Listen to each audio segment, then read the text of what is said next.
always like this. Before the sold-out stadiums, before the chants echoed through the Emirates, there were just a few hundred voices, loyal, loud, and determined to be heard. When women's football fought for space, for attention, for respect, they showed up. Not for glory or for numbers, but out of pure belief. But then, something changed. The voices grew, the public caught on, and the once quiet corners of Meadow Park evolved into record-breaking numbers at the Emirates Stadium.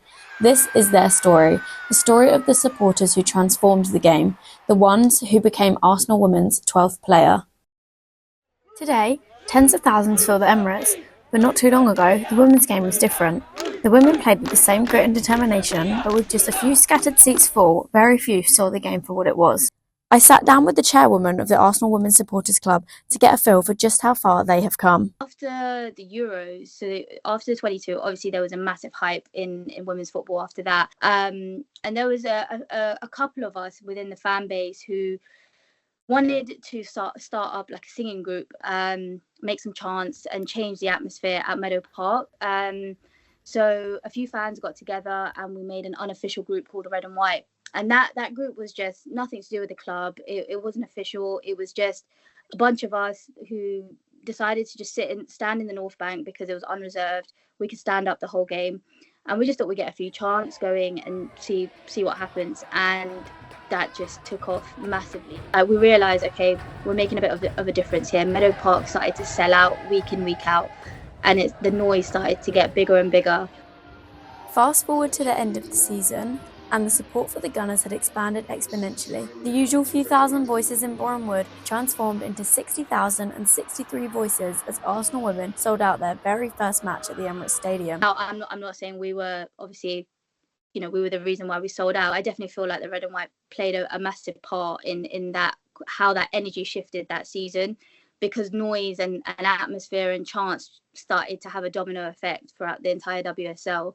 And it just went a bit crazy. Piquing the fans' interest was one thing, but keeping that spark alive was a whole other task for those at Arsenal, something that the club dived into wholeheartedly.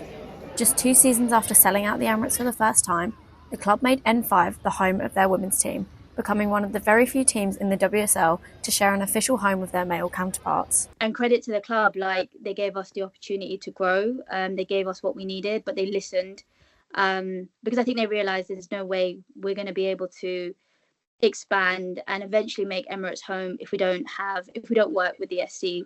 And they realised that really early on. And 4 years down the line, it's just got bigger and better, and every year the supporters club is getting bigger and bigger. Even still, no matter where the fans go, their dedication to push the team over the line never diminishes. When it's been the games maybe more at Boreham Wood, if the North Bank's rocking, then Boreham Wood's a fortress. And only a few weeks ago, we were there, they're coming towards us. Yeah, we stayed on it for the whole game.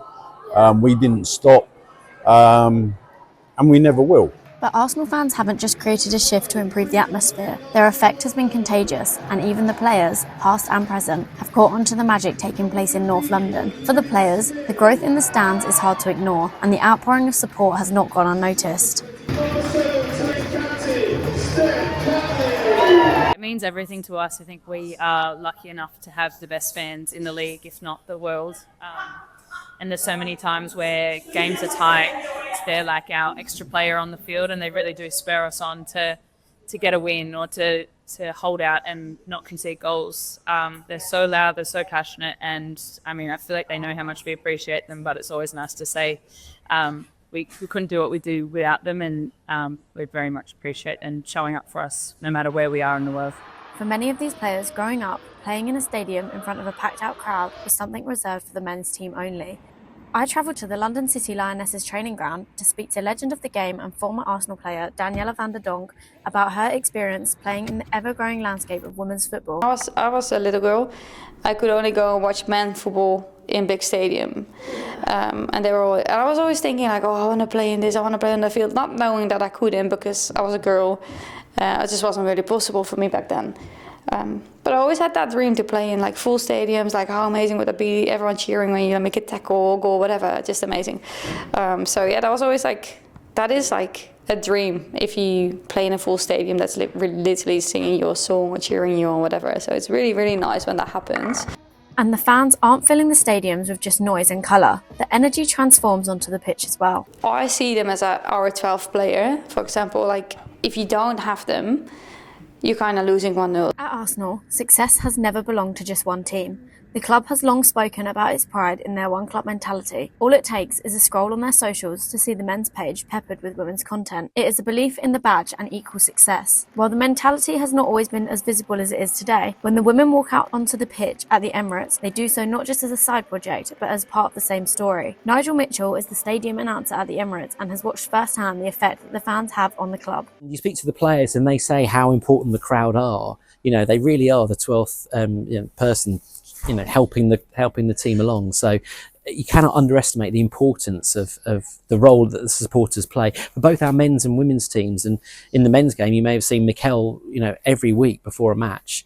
It's all about, this is what you need to bring as a supporter, and that is club wide. Throughout this entire process of speaking to multiple different fans, there has been one standout game where the energy in the stadium was so palpable, everyone noticed that they were in fact the 12th player. The game against Madrid. With the Real Madrid game. Champions League game last year at Real Madrid, which was an incredible night here. And we came out and had that mind-blowing second half. And you could feel the Emirates Stadium was rocking that night. The Arsenal Women's Supporters Club have built a legacy, an ideal in which little girls will grow up knowing only packed out crowds. They have built a world in which, like men's football, little girls will grow up knowing how it feels to be cheered on by a 12th player.